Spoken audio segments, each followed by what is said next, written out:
Hola, buen día tengan todos ustedes. Nuevamente con el gusto de saludarlos. Vamos a continuar platicando sobre el tema que nos ocupa, el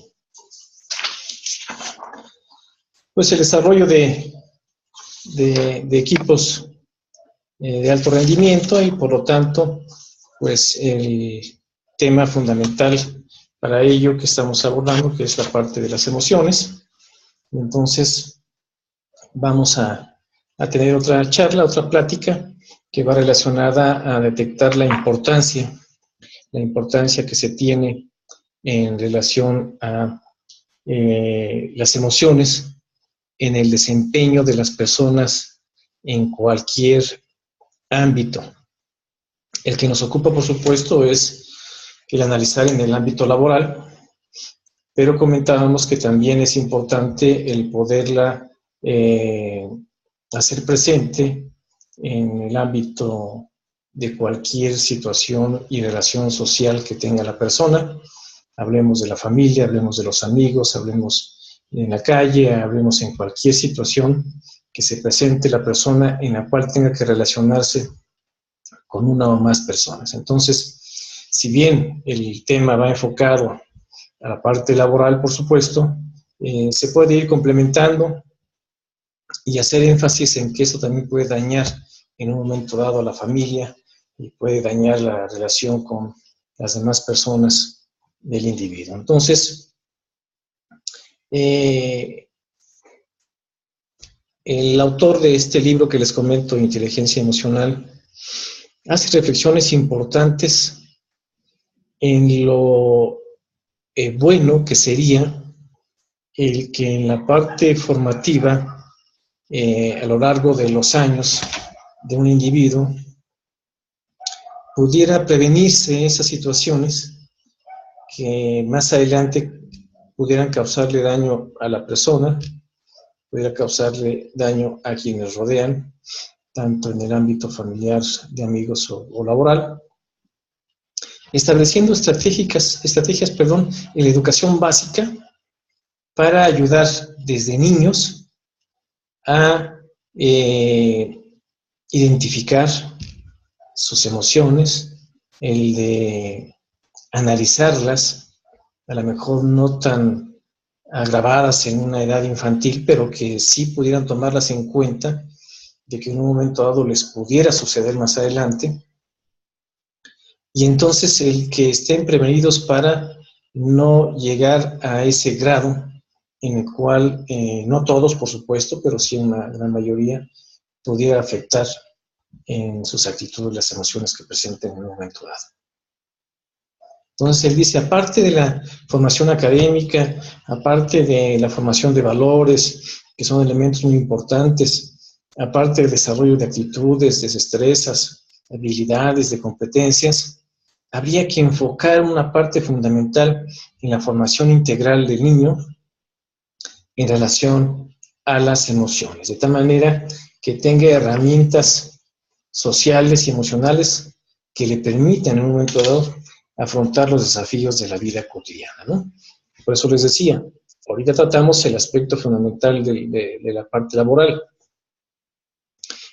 cómo se desarrollan en el trabajo, pero si estamos tomando previsiones en ese sentido, pues podemos de una vez tomar las previsiones para que esto no pueda traer problemas, no nada más en el aspecto laboral, sino en la parte familiar y toda relación social que tenga. Entonces, yo creo que es un tema importante el hecho de que pudiera considerarse en un modelo educativo innovador desde el nivel básico, estrategias importantes que permitan al niño el poder tener ese control acerca de las emociones que le estén dañando en este momento o que probablemente se presenten en una edad más adulta, ¿no? Hay un modelo de Mayer y Salovey que se refiere a la percepción, evaluación y expresión de las emociones. Entonces, lo maneja como un elemento importante el que consideremos que la exactitud con la que los individuos pueden identificar en uno mismo sus emociones y las de otras personas, además de tener la capacidad de expresarlas de una manera adecuada, va a permitir un desenvolvimiento muy positivo en el ámbito laboral y en cualquier relación que tenga con la sociedad. Entonces, este modelo dice, hay que identificarlas, es decir, hay que saber qué emociones tengo, pero aquí algo importante que no hemos mencionado anteriormente, no nada más el poder identificar las emociones que yo tengo, sino también aprender a identificar las emociones de mis compañeros. Y más cuando se tiene la posibilidad de estar en un cargo directivo, en donde tenemos personas a nuestro cargo, habría que pensar en que uno de los elementos importantes dentro del perfil que debe tener un directivo, dentro del perfil de liderazgo que debe asumir un directivo, debe estar este elemento fundamental que puede ser esa capacidad de poder identificar, además de sus emociones, las emociones de las personas. Y de esa manera poder apoyarlos, ejerciendo un adecuado liderazgo, poder apoyarlos para que ellos puedan tener una forma de expresarlas de tal manera que no perjudique el desarrollo de su trabajo y por consiguiente sus relaciones familiares y afectivas, ¿no? Entonces, hay que tomar mucho en cuenta esto. Aquellas personas que estén en la posibilidad de tener a su cargo un número de compañeros de trabajo, un punto muy importante es eso, ¿no? El que además de que nosotros mismos podamos identificar y canalizar bien las expresiones de nuestras emociones, no es fácil, por supuesto, no es fácil porque muchas de esas emociones nublan nuestro actuar y no lo controlamos por lo fuerte que son las emociones. Entonces, al principio pudiera costar mucho trabajo, mas sin embargo, yo creo que con el intento cotidiano de irlo haciendo, llegaremos a tener resultados importantes en la forma en que las expresamos. Y si eso lo canalizamos también para apoyar a aquellas personas a que hagan lo mismo, que aprendan a identificarlas. Aparte de que yo identifique, mi compañero, yo sé que tiene este problema emocional, ¿no? Entonces, a lo mejor yo tomo actitudes de tal manera que no propicien el desencadenar esas emociones en un sentido negativo, pero también además con charlas, con pláticas, con dinámicas, el poder platicar con ellos y decir, mira, no con el afán de criticar, no con el afán de perjudicar, sino todo lo contrario, de poder beneficiar a ti como persona, de poder beneficiar las relaciones con tus demás compañeros y por supuesto de la organización, es importante que aprendas a identificar tus emociones y además las puedas controlar, ¿no? De esa manera, bueno, pues entonces estaremos ocupando una estrategia muy importante que permita facilitar el conocimiento en las personas. Yo les comentaba anteriormente, en una charla anterior, de que, bueno, pues se dan los casos de tan negativas y en tal intensidad que se dan algunas emociones que nos nublan, que nos bloquean, que no nos permiten reaccionar en una forma adecuada. Y entonces, por lo tanto, es difícil el que esta persona, en una situación de esta índole, podamos involucrarla en un programa de capacitación y que pueda él estar accesible a percibir el conocimiento de una forma fluida y adecuada. Cuando tenemos esos problemas, nos bloqueamos, yo les decía, llega el grado hasta incapacitarnos para poder hacer nuestro trabajo y menos estar en condiciones necesarias para poder asimilar un conocimiento nuevo, ¿no? Entonces, el hecho de poder llegar a ese nivel de identificación y control en la expresión de nuestras emociones, eso permitirá, sin lugar a duda, en que facilite el conocimiento en todos nuestros compañeros de trabajo y en el de uno propio, ¿no? Entonces, vamos viendo puntos que ustedes se pueden dar cuenta que puede favorecer enormemente en una organización el hecho de poder llegar a controlar nuestras emociones, ¿no? Ya decíamos, el hecho de no establecer conflictos, el hecho de no perjudicar a otras personas, pero también el hecho de tener la capacidad de controlarlas para poder tener acceso al conocimiento sin ningún problema. Son una serie de elementos que fortalecen mucho el concepto de una organización inteligente cuando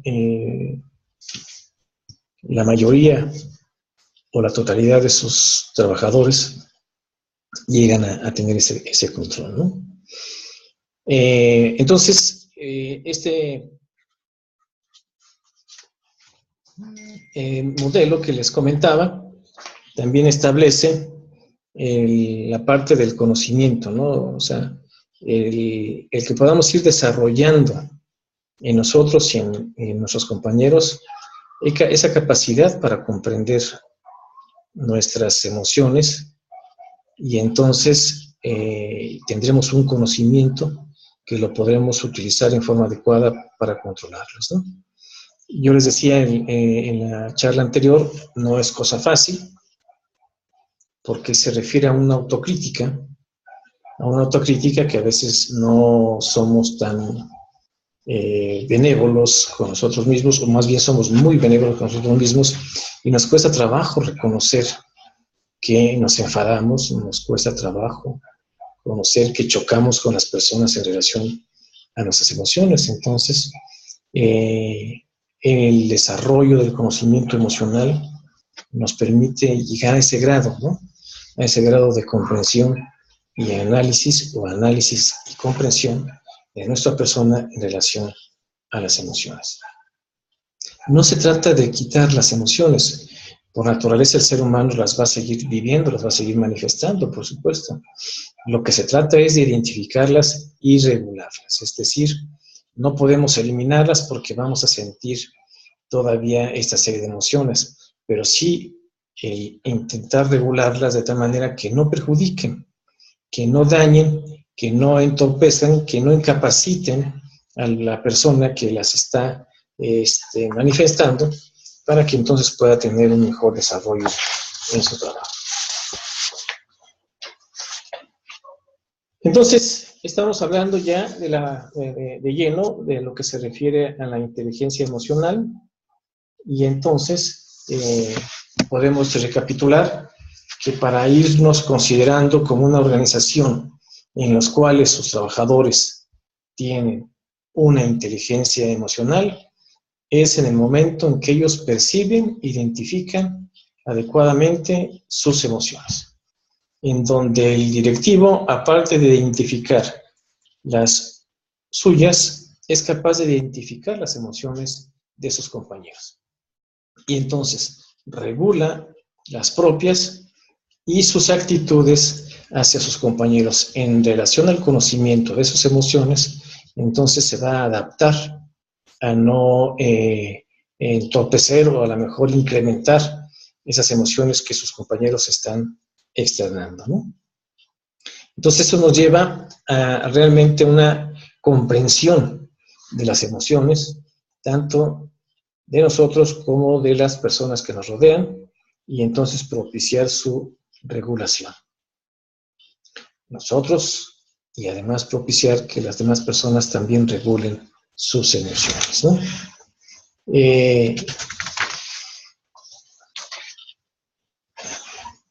Hay un elemento muy importante que debemos de complementarlo.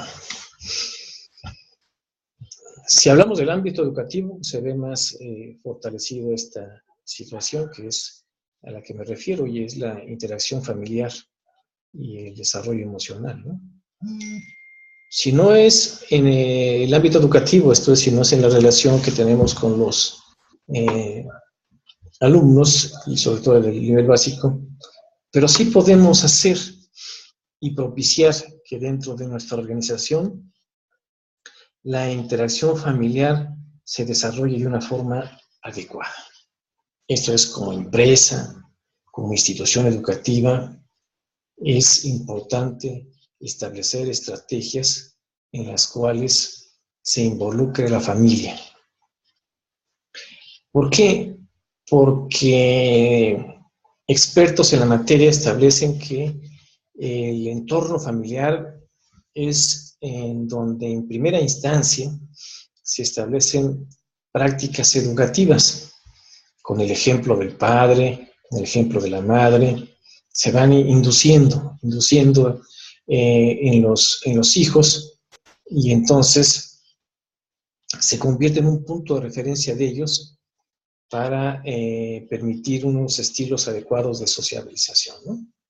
Y entonces, si nosotros propiciamos como organización, como empresa, el poder establecer una serie de actividades en las cuales pueda propiciarse esa comunicación de nuestros trabajadores con sus hijos, con su esposa, con los familiares que tengan más acercamiento cotidianamente, y entonces hacer dinámicas de tal manera que se puedan enfrentar esta serie de problemáticas que seguro también se dan en la familia, ¿no?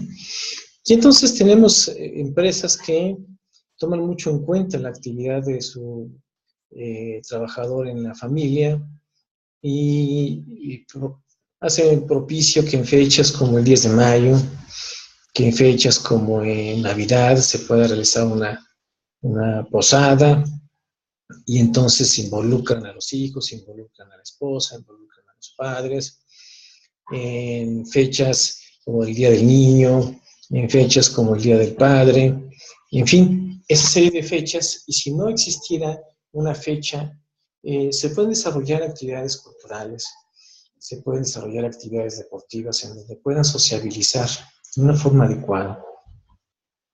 Los padres con los hijos, los padres con los compañeros de trabajo, las madres o más bien las esposas de los compañeros de trabajo, pero con estrategias bien importantes en donde se vea un sano esparcimiento, ¿no? Un sano esparcimiento, una buena relación. A veces lo hacemos en una organización, lo hacemos en forma aislada, ¿no? Es decir, es cumpleaños de un compañero de trabajo. Bueno, pues entonces vamos organizándonos los demás y nos lo llevamos a comer, pero a él, ¿no? A él con los demás, que no es malo, por supuesto, no cayendo en excesos, en el sentido de consumo del alcohol, por ejemplo, que propicia muchas veces falta de respeto y otra serie de cosas. Pero sí, la convivencia sana es muy importante entre ellos.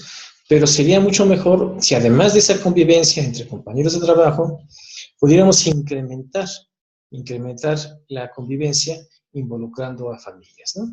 Y entonces veremos cómo los niños van a convivir y las esposas van a convivir, y entonces esto va a fortalecer mucho la parte adecuada de la sociabilización. Y entonces también estaremos propiciando que esa parte de sociabilización adecuada se vaya inculcando en los hijos de los trabajadores. Entonces hay que tomar mucho en cuenta eso, y a lo mejor como empresa, a lo mejor como institución educativa, como organización, tendríamos la posibilidad de apoyar a las familias en este conocimiento de la parte adecuada de la sociabilización. Esto va induciendo, por supuesto, que el trabajador vaya teniendo ese contexto teórico importante que le permita hacer lo propio, no nada más en la familia, sino también en la parte laboral con sus compañeros, ¿no? Y entonces podríamos ejemplificar elementos importantes de las características que definen muchas veces a los padres y los podríamos clasificar en algunos grupos que se perciben actualmente, aquellos padres autoritarios en los cuales imponen sus reglas, ¿no? Y muchas veces no explicamos el por qué. Simplemente decimos, así son las reglas de la casa y se respetan, sin dar absolutamente ninguna explicación, ¿no? Entonces, esto en un momento dado es una actitud autoritaria que puede dar ciertos indicios de buenos resultados en relación a una disciplina, pero una disciplina marcada en el no razonamiento y no entendimiento, simplemente el acatar situaciones que a lo mejor no percibimos por qué se deben que hacer, mas sin embargo es una instrucción, es una orden tajante que no podemos hacernos a un lado y entonces tenemos que hacerlo. Les repito, puede dar resultados de disciplina importantes, mas sin embargo la duda que yo tengo es en la parte del razonamiento, ¿no? Entonces a lo mejor sería conveniente cambiar esta parte autoritaria por el razonamiento, es decir, hijos, si ustedes hacen esto hay esas consecuencias, por lo tanto una instrucción importante es que no se haga esto. Si no se levantan ustedes temprano, una consecuencia es que pueden llegar tarde a la escuela, no los dejan entrar, entonces nosotros nos tenemos que ir a trabajar y ustedes se tendrán que quedar solos o tenemos que encargarlos con familiares, con vecinos, inclusive llevarlos al trabajo, y entonces esto perjudica nuevamente ya nuestras actividades. Entonces, si ustedes hacen eso, ocasionaríamos problemas fuertes y lo más conveniente es que ustedes acepten que tienen que levantarse temprano todos los días, ¿no? Yo le apuesto más a ese razonamiento, ¿no? Y no esperar una obediencia estricta simplemente por el hecho de que la establece el jefe de la familia, que es el padre, o en este caso también la madre muchas veces, ¿no? Sino mejor en el sentido de decir, esto es lo que a mí me conviene hacer porque voy a ocasionar problemas y lo voy a hacer convencido de que lo voy a hacer, no tanto porque me estén obligando a que lo tenga que hacer. Yo les comento así, por ejemplo, en la experiencia que he tenido en los diferentes planteles que me ha tocado dirigir, siempre he tratado de impulsar la responsabilidad y la puntualidad, ¿no? Dentro de la responsabilidad. Considero que es un elemento fundamental que se está perdiendo y que muchos no lo tienen tan en cuenta, no es tan importante, ¿no? Y en lugares de provincia esto a veces se acentúa más, ¿no? Es decir, me ha tocado asistir a algunas reuniones que en las regiones en donde he estado como director de un plantel y que los municipios, etcétera, nos hacen favor de invitar y nos dicen, bueno, pues va a haber una ceremonia de tal lado, de tal cosa, a las 12 del día en tal lugar, ¿no? Y me ha tocado ir, por ejemplo, llegar un poquito antes de las 12 y pasan las 12, pasan las 12:30, pasa cuarto para la 1 y no inicia la situación. Entonces ya vamos y preguntamos, oiga, pues no, que era para las 12. Y lo que se contesta es, bueno, sí, citamos a las 12 para empezar a la 1. Entonces ya hubo una disposición de un tiempo ajeno, es decir, ya ellos con esta actitud hacen una disposición del tiempo de su servidor, que a lo mejor yo tendría que hacer otras cosas y ya no las puedo hacer. ¿Por qué? Porque yo sí llegué puntual. Entonces, esto de la puntualidad es una situación que perjudica, no en el hecho propio de llegar tarde, sino del tiempo que quitamos a las demás personas, ¿no? Del tiempo que hacemos que desperdicien las demás personas. Y entonces yo les decía, para mí era una situación importante que se fuera desarrollando este hábito de la puntualidad como una parte fundamental del individuo en su responsabilidad cotidiana. Y bueno, cuando llegaba yo a un plantel, yo establecía esas normas y decía, bueno, aquí realmente todo lo que iniciemos tiene que ser puntual. Y con eso vamos a crear un hábito de la puntualidad, ¿no? Yo recuerdo que en un plantel, en un municipio a 2 horas de aquí, de Pachuca, donde yo vivo, bueno, pues la primera reunión de profesores, una profesora llegó una hora después, ¿no? Entonces yo dije, ¿sabes qué? Realmente es la última vez que permitimos que llegues a una reunión con tanto tiempo, ¿no? Es más, ni 5 minutos más de la hora pactada. Iniciaremos puntualmente. Y así lo hacíamos. Si yo citaba una reunión a las 5 de la tarde, porque 5 en punto iniciábamos, estuviera quien estuviera. No así cuando yo dependía de otras personas que venían de otros lugares y que eran autoridades, pues yo tenía que esperar. Pero cuando dependía de mí el inicio de una reunión, siempre lo iniciamos y hasta la fecha, en el ámbito laboral hemos tratado de hacerlo de esa manera.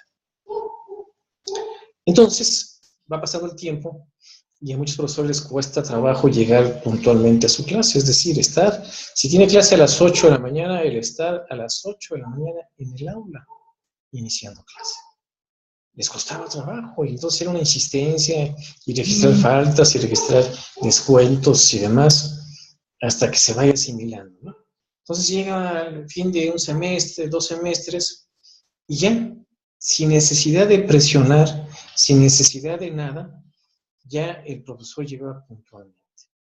Yo dije, bueno, logramos que esas personas tengan un elemento importante de la responsabilidad que es la puntualidad.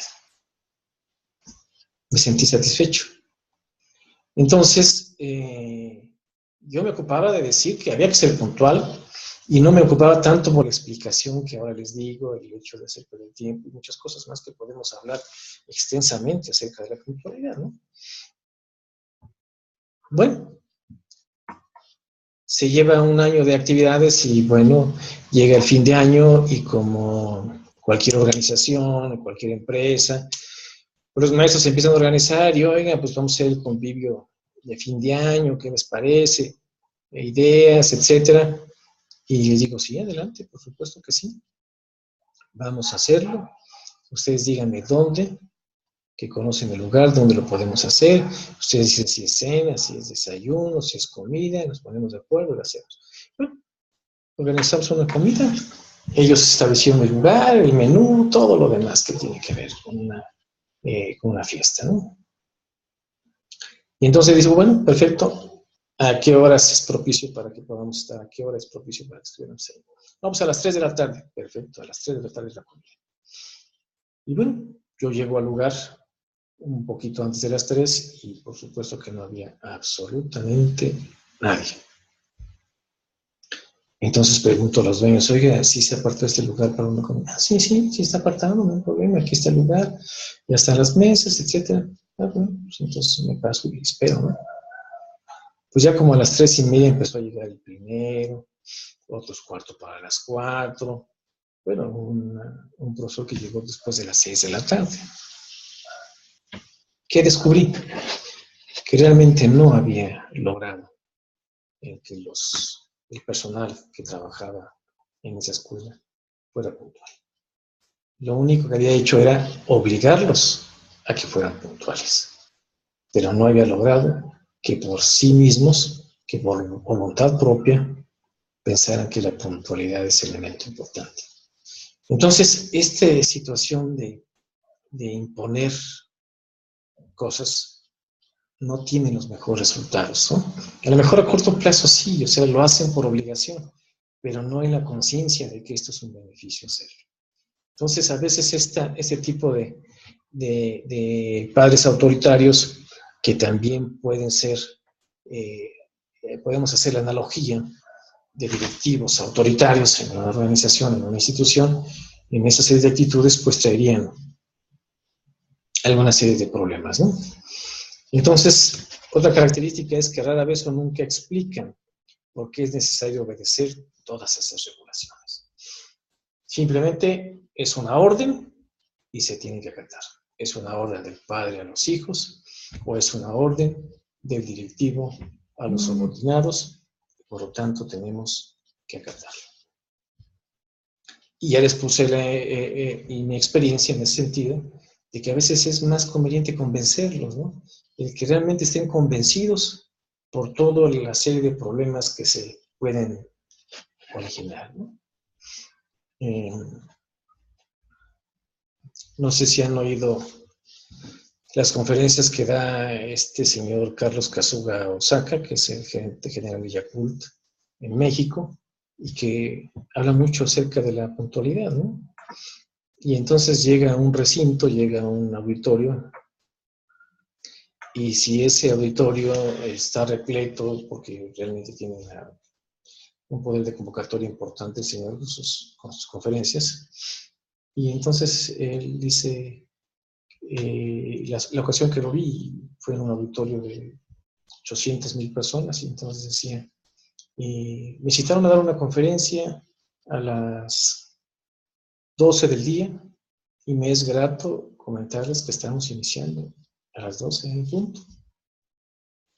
¿Qué es lo que hubiera pasado si hubiéramos iniciado 30 minutos después o 20 minutos después? Pues simplemente hagan una multiplicación de los 30 minutos por los 1000 asistentes, y entonces tendríamos una cantidad de tiempo enorme que se está desperdiciando en este país. Y esa es la realidad, ¿no? A veces desperdiciamos el tiempo, y el tiempo es un recurso no renovable. Jamás lo vamos a recuperar. Entonces, desperdiciarlo simplemente por una irresponsabilidad de la parte de puntualidad, pues sin lugar a dudas no tiene sentido, ¿no?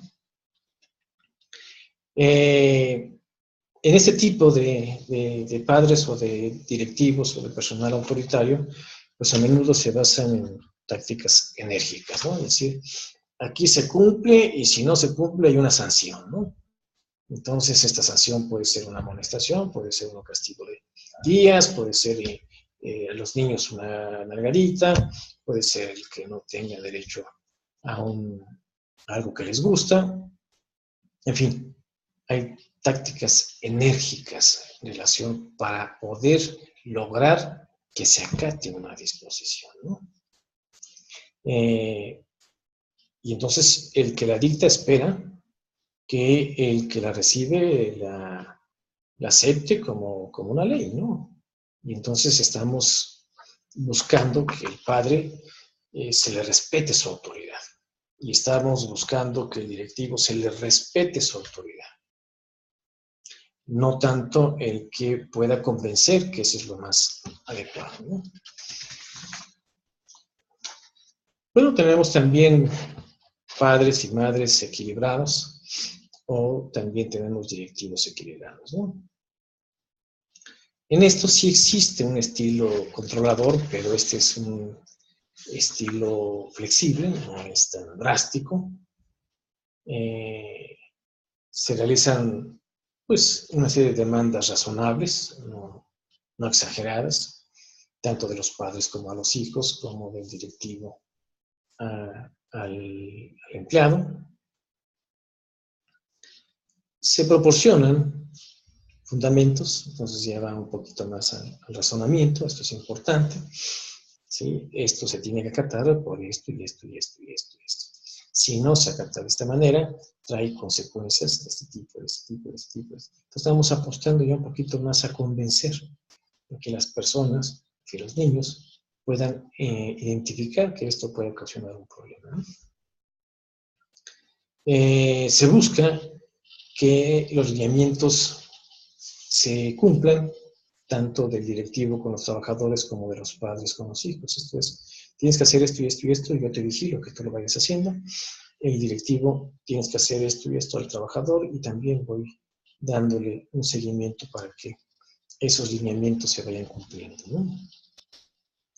Son mucho más aceptadores y sensibles a los puntos de vista de los hijos, en el caso de los padres, y por supuesto de los empleados o colaboradores por parte del directivo. Entonces, aquí hay una interacción de comunicación, es decir, a lo mejor alguien dice, oye, pues me parece un poco exagerado, oye, a lo mejor esto lo hacemos, pero estamos perjudicando en esta parte. En fin, ya hay una posibilidad de acuerdo, y a lo mejor en relación a esa flexibilidad que se maneja en el primer punto característico de este estilo de padres y madres equilibradas o directivos equilibrados, pues entonces se pueden hacer una serie de ajustes, ¿no? A menudo buscan la participación de los empleados o de los hijos en la toma de decisiones, ¿no? Y esto sí, fíjese que es un elemento muy importante que da resultados. Si ustedes como directivos, o en el caso de que aquellos que lo sean, llegamos a imponer, pues a lo mejor como miedo a la represalia, a lo mejor como miedo a una sanción, a lo mejor como miedo a lo que ustedes gusten, lo vamos a hacer. Pero no lo vamos a hacer con ese gusto de hacerlo o con ese involucramiento de ver que realmente es importante hacerlo, sino porque estamos obligados a hacerlo, ¿no? Y no nos queda otra más que hacerlo. ¿Qué es lo que pasa? Que si ustedes se involucran en la toma de decisiones, oigan, hemos visto compañeros o hemos visto hijos como padres que ya se ha convertido esto en una serie de problemas porque se ha abusado con la hora de la entrada, se van antes, o en fin, lo que ustedes consideran que está en un momento dado entorpeciendo un poquito el aspecto laboral o la relación en casa con los hijos, ¿no? Y entonces, en base a ese razonamiento, miren, si seguimos con esta actitud, estaremos cometiendo errores que más adelante se van a convertir en un problema fuerte que ya va a ser más difícil controlarlo, ¿no? Pero entonces vamos dando las explicaciones de lo que puede estar sucediendo si esto sigue manejándose de esa forma. Y llegamos a aterrizar en decirles qué proponen que hagamos.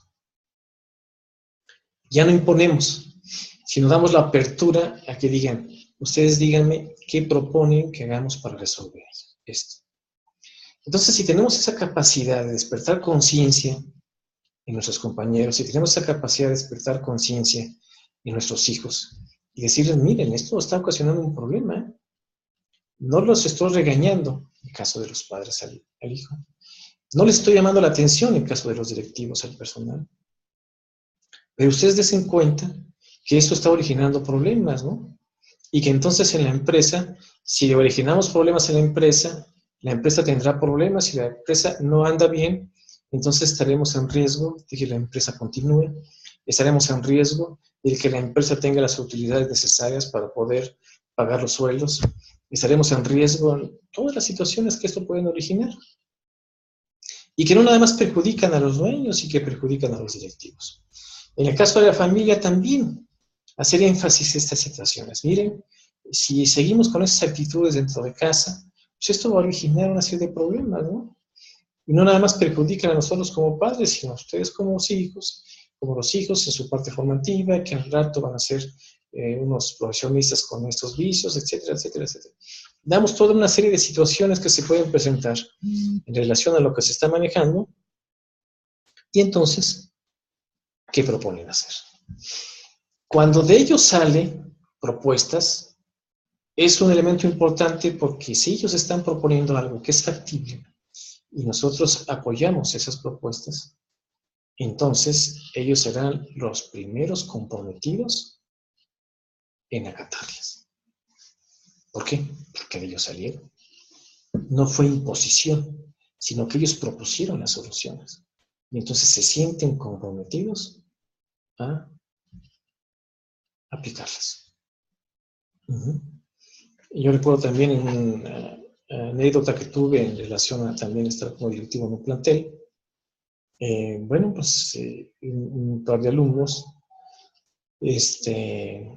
pintan, era un plantel nuevo, nueva creación, pintan grafitis. Entonces imagínense un plantel nuevo con grafitis en el baño. Bueno, buscamos la estrategia para poder descubrir quién había sido, ¿no? Quiénes habían sido. Era un plantel pequeño. Me preocupaba que más adelante no nada más fueran los baños, sino fueran los muros y demás, y que esta escuela que estaba pues estrenándose, con muros nuevos, bien pintaditos y demás, pues al rato fuera como una cárcel, ¿no? Entonces establecí con el personal de vigilancia y decimos, vamos a pasar a los salones y vamos a argumentar que vamos a tener una campaña antidrogas y por lo tanto operación mochila, ¿no? Y vamos a revisar las mochilas y pero no, claro, si se encontrara por ahí droga, pues tendríamos que tomar cartas en el asunto, pero el objetivo principal, le decía, era encontrar un plumogis con esas características, un plumón con esas características, que fue el que utilizaron para pintar los baños. Y así lo hicimos. Y sí, llegamos a descubrir al dueño del clínico, ¿no? Entonces ya lo mandé a llamar y le dije, ¿sabes qué? Pues ya descubrimos que tú fuiste el que pintaste, ¿no? Él mismo aceptó y dijo, no, pero yo no fui solo, sino que también fui con mi compañero. Pues échamelo también, ¿no? Y a los dos lo aceptaron y entonces les dije, están expulsados 15 días, ¿no? El reglamento establece que con esas conductas ustedes están expulsados 15 días. Por supuesto, al otro día llegan los padres de familia y dicen, oye, ¿qué pasó? Mire, subimos esto y esto y esto y esto. Y me dicen los padres, oiga, es que si los expulsa 15 días, pues prácticamente van a perder el semestre, porque van a llegar a acumular el número de faltas que no está permitido tener en un semestre. No van a tener derecho a examen y van a perder el semestre. Y dije, pues sí, son las consecuencias de actos que no debieron haber hecho y que debían haber pensado. No, pero tenga usted consideración, etcétera, etcétera, etcétera. Y los escuchaba y les escuchaba hasta que dije, bueno, ¿qué proponen ustedes? En lugar de expulsar los 15 días, ¿qué proponen para que sea una elección ejemplar y que los demás muchachos, si lo quieren hacer, lo piensen 2 veces? Y entonces uno de los padres dice, pues que en 15 días, que estaba pensando que fueran expulsados, que en esos 15 días hagan la limpieza de su salón. ¿Está bien? Yo creo que me parece una decisión adecuada y si ustedes la están tomando, yo los apoyo. Nada más que sí tienen que cuidar que realmente sus hijos cumplan. Porque si no cumplen, entonces sí, regresaremos a la sanción que en un momento establecemos. O nosotros hablamos con ellos de tal manera que lo van a hacer.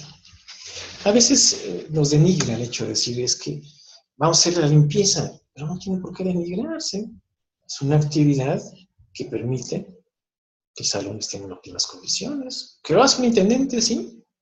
Que lo podemos hacer nosotros, y no es denigrante en absoluto denigra a ninguna persona, ¿no? Pero sí va a ejemplificar enormemente con los demás, ¿no? Y entonces ya llamé a los intendentes y les dije, bueno, aquí esos jovencitos los van a buscar a ustedes todos los días. Antes de entrar a clases, ellos van a llegar antes y ellos les van a ayudar a que haga el quehacer de esta aula. Ellos van a trapear, nada más de las cubetas, de unos trapeadores, de unas franelas, todo. Y durante 15 días ellos nos van a ayudar con esto.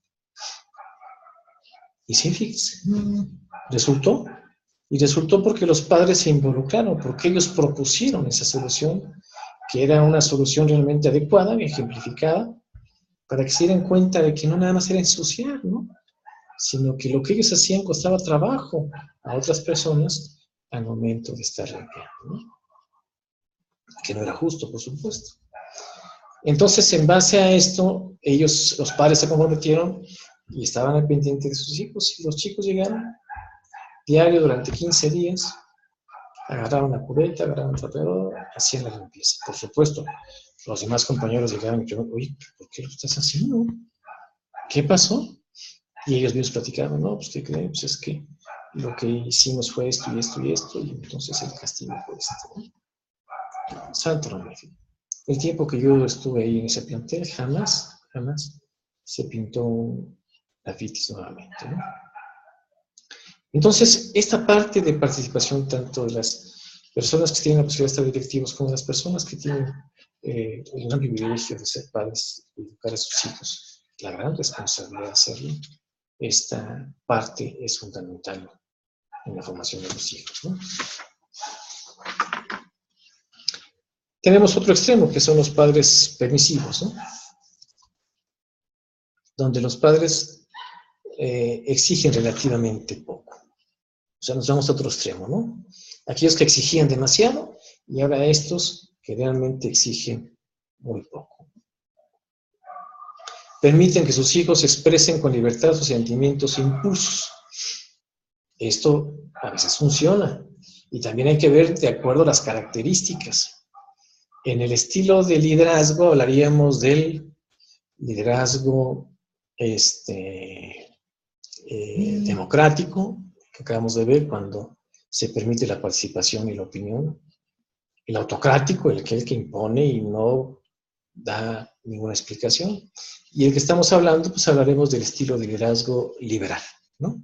Entonces, yo exijo poco y dejo que hagan lo que quieran, ¿no? Que expresen lo que sea y demás. Entonces, en el concepto de liderazgo, hay autores que dicen el estilo más adecuado ni es el democrático, ni el autocrático, ni el liberal. Ninguno de los tres. Simplemente es como casarse con un estilo, ¿no? No es conveniente, no es lo más adecuado casarse con un solo estilo y decir, esto me funciona aquí, me funciona en China, sino que el adecuado estilo de liderazgo es aquel que se va a adecuar de acuerdo a las características que se tienen en la organización. Y entonces en algunos momentos vamos a tener características de personal que se puede dar esto, ¿no? Y de ser completamente liberal o tendremos hijos que podemos hacer completamente permisivos. Es decir, expresen lo que quieran, hay poca supervisión,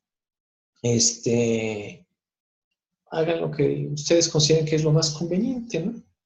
Y en la organización es lo mismo. Pero va a haber hijos muy rebeldes, o va a haber trabajadores en los cuales, sí, me dejan hacer lo que yo quiera, bueno, pues ahora voy a hacer esto y esto y esto y esto. Y muchas veces no en el sentido estricto de una mejora dentro de una empresa, ¿no?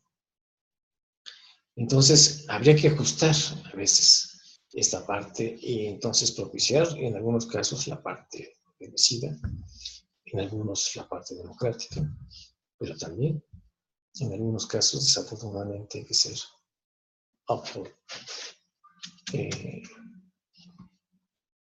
establecer las normas drásticamente, vigilar que se cumplan al pie del cañón, si no se puede convencer, ¿no? Entonces estaremos hablando de un liderazgo que pareciera que es el estilo negativo, que pudiera ser el estilo que no debemos utilizar, que el más adecuado sería el democrático, pero a veces no, por las características fundamentales, ¿no?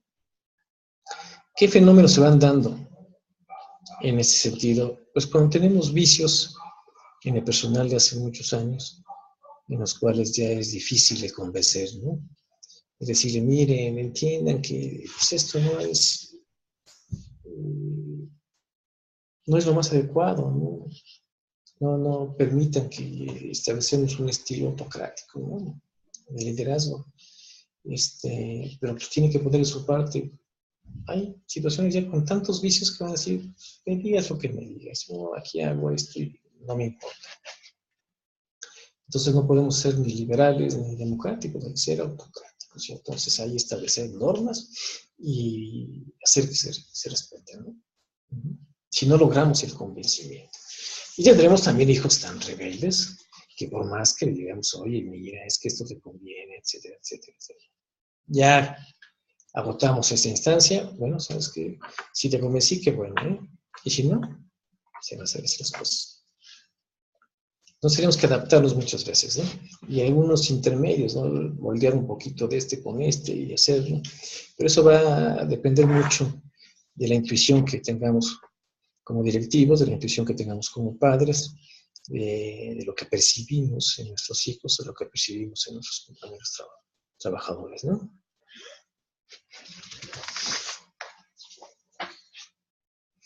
También tenemos padres no implicados, ¿no?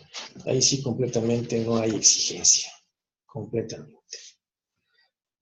Son padres abrumados por sus propias tensiones y problemas que no tienen ni el tiempo ni la energía para atender a sus hijos.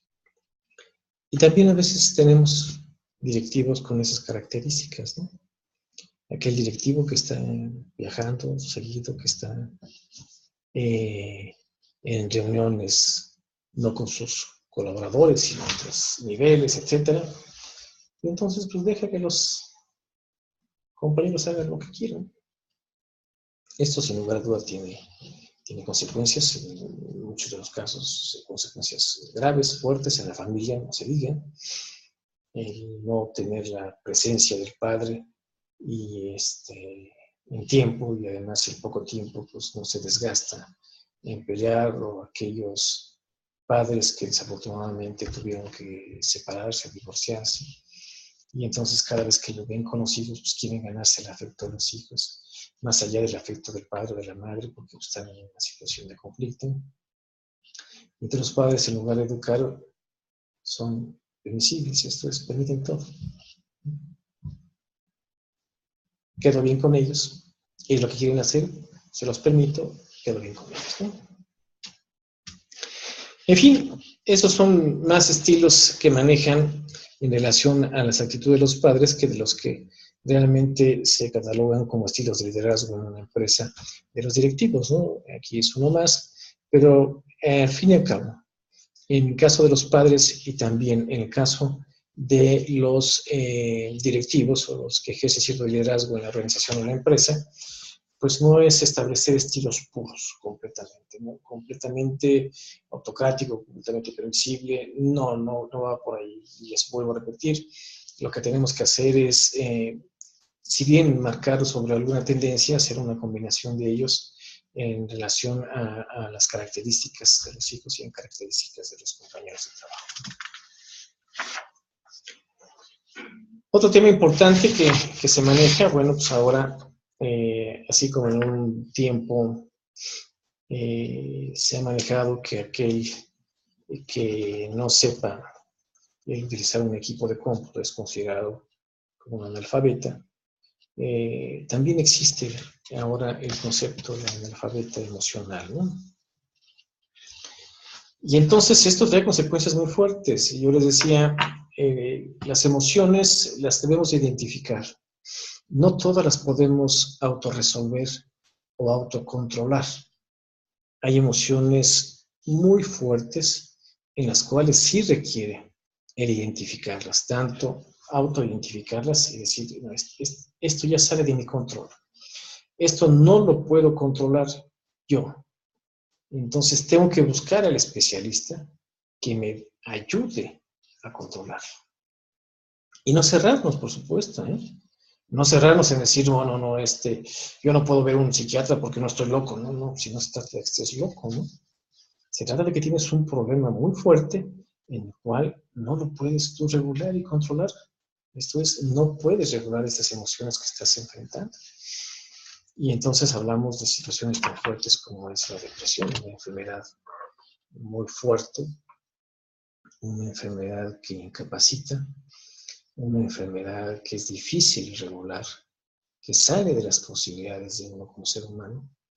Y entonces tenemos que enfocarnos a buscar al especialista que nos permita, que nos apoye regular esto con tratamiento médico, con medicina y con una serie de terapias importantes, ¿no? Y les comentaba en la charla anterior, bueno, pues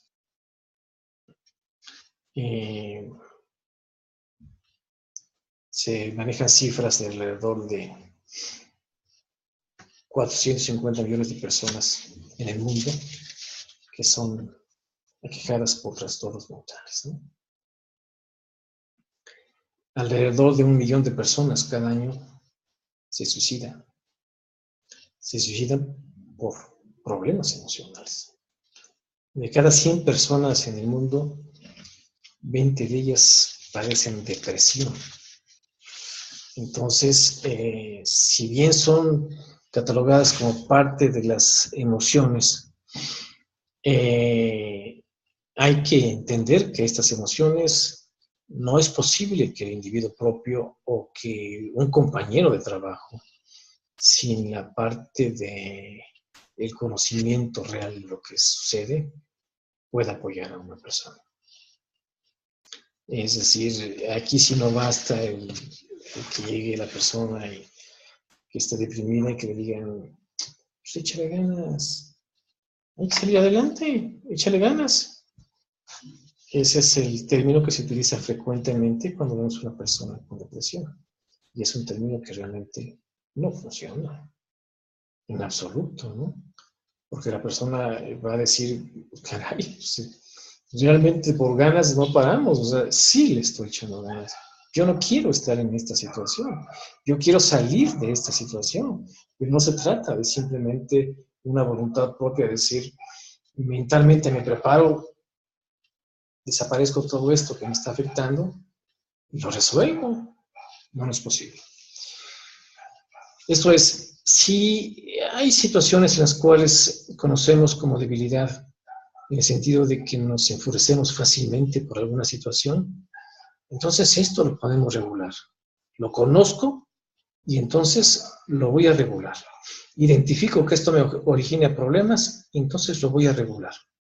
En el momento en que esto esté sucediendo, tengo que empezar tranquilo, tengo que respirar, tengo que decir algo no inmediato, sino tengo que tranquilizarme. Y entonces sí, lo podemos hacer. Pero cuando se trata de la depresión, no se puede regular. No si no tenemos especialistas que nos estén apoyando. Incluso medicamentos que estén fortaleciendo en las terapias y demás que pueda proporcionar un especialista. Entonces, ahí sí es bien importante y quiero hacer mucho énfasis en esta situación. Si logramos identificar que uno propio o que compañeros, acuérdense que la parte de la inteligencia es identifico lo que me pasa, pero también identifico lo que le pasa a mis compañeros en el sentido de las emociones. Luego identificar que son depresiones, entonces hay que canalizarlos. Hay que canalizarse y hay que canalizarlos con los especialistas para que apoyen esta grave, grave enfermedad que cada día se va haciendo más, ¿no? Eso conjuntamente con el estrés, pero el estrés lo puedes controlar, ¿sí? El estrés, bueno, pues simplemente el hecho de que tengas conciencia de que en el trabajo hay que ser muy responsables, pero sin que te llegue a afectar. De tal manera esa parte en tu salud, el que puedes combinar el deporte, el que puedes combinar una serie de situaciones, ayudan un poco a esta parte del estrés. Pero la parte de la depresión sí requiere, sin lugar a dudas, especialistas, ¿no? Entonces, podemos llegar a ese analfabetismo emocional que hace referencia a la capacidad para mejorar nuestras emociones, pero no porque no queramos hacerlo, sino porque estas emociones tan drásticas, tan fuertes, no tenemos la capacidad para poderlas controlar, sino que tenemos que buscar especialistas. Y las demás, entonces sí, busquemos salir de ese analfabetismo emocional, el poder identificarlos, el poder aceptar que esas emociones me están perjudicando y entonces el poder regularizarlas. Y pasaremos del analfabetismo a una situación de conocimiento pleno de nuestras emociones. Al igual que en la parte del periodo óptimo para el aprendizaje de la lectura y escritura, digamos, de la alfabetización como tal, también en la parte de las emociones tiene que haber un periodo en el cual tenemos que llegar a fortalecerlo y entonces es un camino que hay que recorrer y entonces se vuelve necesario el poder empezarlo a inculcar desde la niñez, en la adolescencia, para que esto pueda favorecer enormemente cuando lleguemos a un nivel de madurez o una edad adulta, ¿no? Y entonces podemos ir resumiendo y haciendo una recapitulación de lo que hemos venido platicando y entonces, ¿qué implica el aprendizaje emocional, ¿no? Entonces, un elemento importante es la autoconciencia emocional. Esto es, aprender a reconocer las emociones, saber diferenciar la tristeza de la depresión, que no es lo mismo, la ansiedad del agobio y sobre todo ser capaces de explicar su origen y sus diversos porqués. Y entonces ahí es un elemento muy importante, ¿no? Ya sé que esto me está haciendo que entre en un estado de tristeza muy fuerte. Ya sé qué es lo que está originando que me sienta triste, ¿no? Que sienta mucha tristeza. Es un elemento muy importante porque a veces decimos, bueno, estoy triste, pero ¿por qué? No sé, pero estoy triste. ¿Por qué? Debe haber un por qué, ¿no? En la parte de la depresión también hay elementos que originan la depresión, pero también hay depresión por una serie de escasez de unas sustancias en nuestro cerebro. Entonces hay un conflicto ahí importante en el cual no se sabe si realmente no se han puesto de acuerdo si la depresión es originada por una serie de situaciones o simplemente la depresión es una parte biológica en la cual hay seres humanos predispuestos, en lo cual no generan esas sustancias importantes en nuestro cerebro que propician la depresión. Yo considero que son ambas partes, ¿sí? Ambas partes. Vamos a tener personas en las cuales están deprimidas por una serie de situaciones, por la pérdida de una persona, por el divorcio,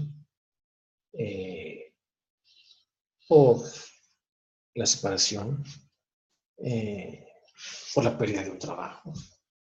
Entonces hay un origen en el cual propicia la depresión.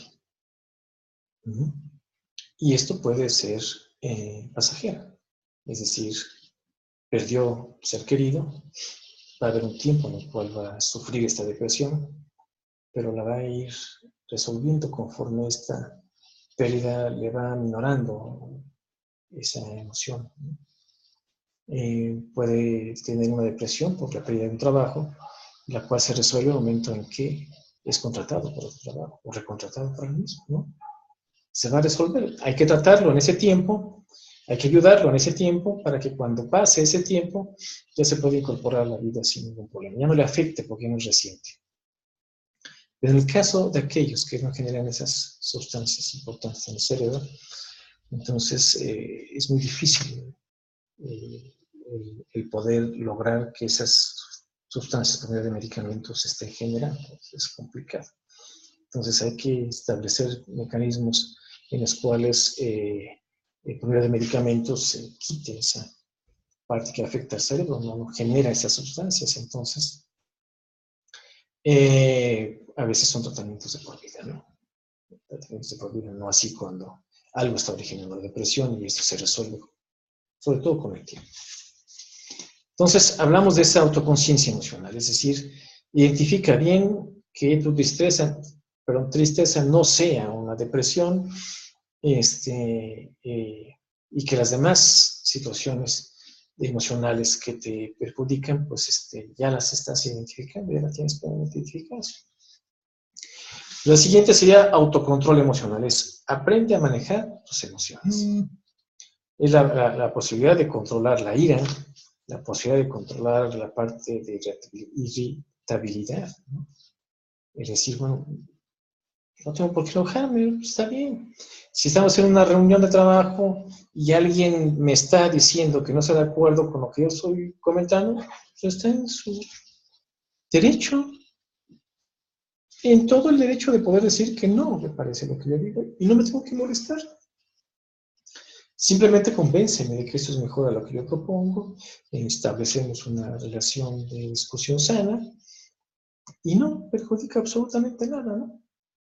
Es el saber controlar las emociones, el autocontrol de nuestras emociones, ¿no? Claro, primer objetivo. Vamos a hacer una autoconciencia, vamos a identificarlas, ¿no? La parte de automotivación. Aprender a plantearse metas y autopropiciarse emociones positivas que faciliten el camino trazado. Entonces aquí lo que se trata es de uno mismo, el propiciarse que estas emociones, en lugar de convertirse en emociones negativas y en un nivel fuerte, vamos a tratar de encauzar emociones positivas. ¿Y esto qué me da? Muchas cosas, ¿no? Esto me lo permite identificar o me lo permite tener cuando tenemos logros importantes, cuando tengo una buena relación con mis compañeros, cuando tengo una buena relación con mi familia. Esto propicia que estemos alegres, que estemos contentos. Cuando esto es al contrario, entonces estamos propiciando una emoción negativa. Entonces hay que automotivarse, ¿no? Es decir, tengo la capacidad de poder llevar una buena relación con mis compañeros, pues vamos a hacerla. Tengo la posibilidad de llevar una buena relación con mi familia, pues vamos a hacerlo. Tengo la capacidad de cumplir con mis metas, pues esto me va a hacer feliz. Pero si estamos todos contentos, trabajamos a gusto y cumplimos metas, ¿no? Empatía. Ser capaz de reconocer las emociones de los demás y comprenderlas. Saber ponerse en su lugar y aceptarlos tal cual son. Y si podemos ayudarlos para que ellos también las controlen, pues es lo mejor. Pero si nosotros reconocemos que nos enfadamos con una facilidad tremenda por alguna circunstancia, hay que reconocer que algunos compañeros también se van a enfadar rápidamente por algunas circunstancias. Y si además yo soy directivo y propicio que con una llamada de atención delante de todos los demás compañeros se enfade. Y entonces no nada más estoy ayudando a que no se dé, sino que estoy propiciando que se dé ese enfado, ¿no? Entonces hay que buscar la empatía con las personas que nos rodean. Habilidades sociales, o sea, manejar las emociones de forma positiva para lograr lo mejor de todos. Una persona que es hábil socialmente es capaz de actuar como mediador ante los conflictos interpersonales. En muchas ocasiones actúa como líder de los grupos y brinda apoyo emocional. Entonces, en lugar de propiciar conflictos entre las personas, hay que, como directivo, por supuesto, hay que propiciar el entendimiento entre las personas que tengan cierta choque de ideas, ¿no? Conflictos. Entonces, hay que propiciar que esto se pueda resolver sin ningún problema, ¿no? Bien, ya para cerrar esta charla, les comento que la alfabetización emocional es la segunda revolución del saber básico. La primera fue hace casi 300 años cuando las personas eran analfabetas racionales, que no sabían leer y escribir. Ahora será lo mismo con quienes olviden las emociones y las pasiones. El autoconocimiento es el primer paso para alfabetizarse emocionalmente. Después, la persona aprende con las otras personas a comprenderlas, a aceptarlas como son, a confiar, valorizar y convivir adecuadamente. Es decir, sí acepto mis emociones, pero he llegado a tener ese grado y ese nivel de inteligencia emocional que me permite regularlas, que me permite controlarlas de tal manera que no afectan mi relación laboral con mis compañeros, de tal manera que no afectan mi relación con mis amigos, de tal manera que no me afectan la relación con mis seres queridos y mi familia. Y entonces estaremos hablando de que somos emocionalmente inteligentes o inteligentes en la parte de las emociones. Y si logramos que todo el personal en una organización logre llegar a este nivel, entonces estaremos dando un elemento muy importante para que la organización sea una organización inteligente. No solo hablando de elementos teóricos y técnicos, sino hablando de la parte fundamental que hemos hablado en estas dos charlas, que es de las partes de las emociones. Espero que con estas dos charlas que tenemos por los días feriados que se presentan, podríamos tener ya un acercamiento importante a elementos tan indispensables en la actualidad por muchas razones de nuestra sociedad, que es la situación de nuestras emociones. En las próximas, en cuales ya tenemos contacto más directo, estaremos hablando de otras situaciones importantes al respecto, e inclusive tendremos la posibilidad de aplicar algún test que nos pueda identificar ciertas características. Espero que haya sido de provecho, les agradezco mucho su atención y nos vemos próximamente.